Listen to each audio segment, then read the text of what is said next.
২১ August grenade হামলা মামলায় বিএনপির ভারপ্রাপ্ত চেয়ারম্যান তারেক রহমান ও সাবেক স্বরাষ্ট্র প্রতিমন্ত্রী লুৎফুজ্জামান বাবর সহ সব আসামির খালাসের রায়ের বিরুদ্ধে রাষ্ট্রপক্ষের দায়ের করা আপিলের ফের শুনানি বৃহস্পতিবার। বুধবার প্রধান বিচারপতি ডক্টর সৈয়দ রেফাত আহমেদের নেতৃত্বে ৬ বিচারপতির বেঞ্চে তারেক রহমান ও বাবরের পক্ষে শুনানি করেন অ্যাডভোকেট এস.এম. শাহজাহান। সঙ্গে ছিলেন অ্যাডভোকেট শিশির মনির।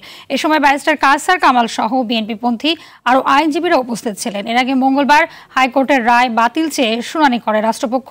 ২০০৪ সালের ২১ আগস্ট রাজধানীর বঙ্গবন্ধু এভিনিউয়ে আওয়ামী লীগের সমাবেশে গ্রেনেড হামলায় আইভি রহমান সহ ২৪ জন নিহত হন। আহত হন শেখ হাসিনা সহ কয়েকশো নেতাকর্মী। জনাব তারেক রহমান, যার এই মামলায় ইনভলভমেন্টের সামান্যতম কোনো সাক্ষ্য বা কোনো এভিডেন্স, এই দীর্ঘদিন তারা যে তদন্ত করেছে, এই তদন্তে কোনো একটা সাক্ষী এসে বলে নাই যে তারেক রহমান সাহেবের এই ইনভলভমেন্ট বা এই ছিল।